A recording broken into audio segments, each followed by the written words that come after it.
नमस्कार नमस्कार नमस्कार, बहुत बहुत स्वागत है आपका पब्लिक पोल के एक और अंक में। मैं हूं आपके साथ रवि मिश्रा। देखिए, देश के अलग अलग राज्यों से होते हुए हम पहुंचे हैं हरियाणा के रोहतक में पहुंचे और इस बार लोकसभा चुनाव में हरियाणा की जो लड़ाई है, हरियाणा के जो दावे हैं वो बड़े ही दिलचस्प हो चुके हैं। यहां देखिए, बीजेपी का पिछले लोकसभा में जबरदस्त दबदबा रहा। अब सवाल उठता है कि क्या एक बार फिर से प्रधानमंत्री नरेंद्र मोदी हरियाणा की चॉइस बनेंगे? क्या बीजेपी एक बार फिर से अपना पुराना रिकॉर्ड दोहराएगी या फिर इस बार इंडिया गठबंधन की तरफ से जो चुनौती दी जा रही है उसका असर होगा? क्या इस बार आंकड़ों में फर्क होगा? तमाम मुद्दे हरियाणा के होंगे, देश के होंगे, रोहतक के होंगे। हमारे साथ यहां पर रोहतक की तमाम जनता, अलग अलग दलों के समर्थक, कार्यकर्ता भी मौजूद हैं और साथ ही अलग अलग दलों के प्रवक्ता भी हमारे साथ इस वक्त देखिए इस कार्यक्रम में मौजूद हैं, जो अपनी अपनी पार्टियों के पक्ष को रखेंगे हमारे इस कार्यक्रम यानी पब्लिक पोल में। तो एक बार मैं चाहूंगा जोरदार तालियों से हम इस कार्यक्रम की शुरुआत करते हैं। और देखिए, हमारे साथ इस वक्त जो डायस पर लोग मौजूद हैं, एक बार परिचय हम करा दें हमारे साथ कौन कौन उपस्थित है इस वक्त। देखिए, बीजेपी से नागेंद्र शर्मा हमारे साथ इस वक्त मौजूद हैं, जनसंपर्क अभियान प्रदेश प्रमुख हैं। साथ ही हमारे साथ हैं कांग्रेस से योगेंद्र मोर, जो कि प्रदेश प्रवक्ता हैं।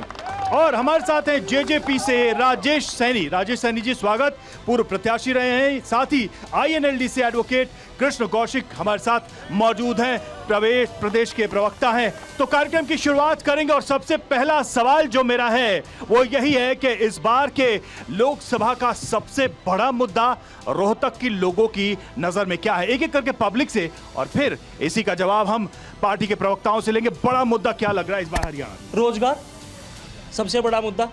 अभी हमारे शहर रोहतक शहर की सबसे बड़ी जो समस्या चल रही है पिछले 10 दिन से पानी की, और 300 करोड़ रुपए अमृत योजना पे इतना बड़ा घोटाला माननीय मनोहर लाल खट्टर के सामने अरविंद शर्मा के खिलाफ। ये सारे मुद्दे हैं मुद्दे हैं ये सारे बिल्कुल मुद्दे हैं।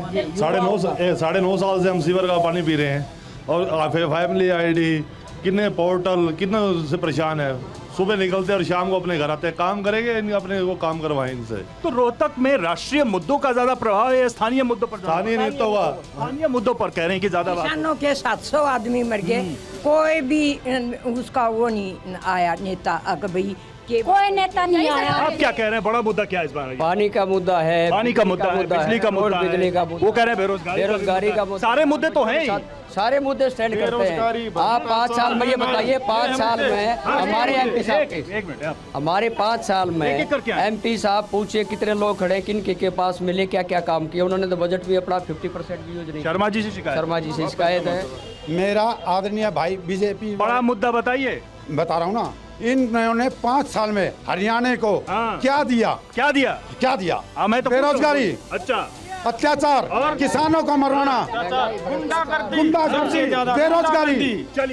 अब देखिए, सबसे बड़ा मुद्दा अनएम्प्लॉयमेंट है। और मैं इस सरकार भारतीय जनता पार्टी से ये पूछना चाहता हूँ कि पिछले कार्यकाल में इन्होंने रोहतक शहर के युवाओं के लिए कोई एक यूनिवर्सिटी, एक कॉलेज।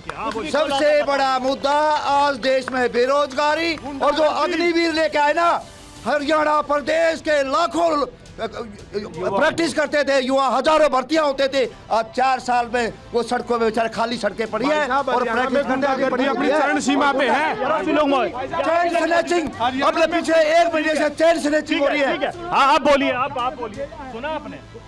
बेरोजगारी है, विकास का मुद्दा है, काम नहीं हुआ है, ये सारी बातें वो कह रहे हैं। इनके राज में जितने भी नौकरियां लगी, मैं चैलेंज के दावा करना चाहता हूं कि उससे ज्यादा हमारे राज में लगी हैं। 70 साल से कांग्रेस ने 70 साल से देश को लूट के खाया है। अब मुश्किल से 10 साल से जो पारदर्शिता आई है इन लोगों को हजम नहीं हो रही, इसीलिए ये चिक भाई अगर रोजगार का मतलब सरकारी नौकरी, बताइए ना, बीजेपी के राज में हुआ क्या? देखो, बीजेपी के राज में जितनी योजनाएं आई, जितनी मुद्रा योजना, लोन की जितनी फैसिलिटीज अवेलेबल हुई, वो किसी और राज में नहीं हुई। अगर रोजगार का मतलब सरकारी नौकरी है तो अंबानी अडानी भी बेरोजगार बैठे हुए हैं। इसको छोड़ दीजिए। हाँ, देखो हमारे राज्य में जितना है CET का एक टेस्ट रखा गया है, कॉमन एलिजिबिलिटी टेस्ट, जो सरकार ने किसी ने भी नहीं रखा अब तक। बेरोजगारी, मैं एक एक करके वापस आऊं जरा। हाँ, बोलिए। सबसे बड़ा मुद्दा भाईचारे का सामाजिक सौहार्द जो बीजेपी ने बिगाड़ा था किसी ने नहीं बिगाड़ा।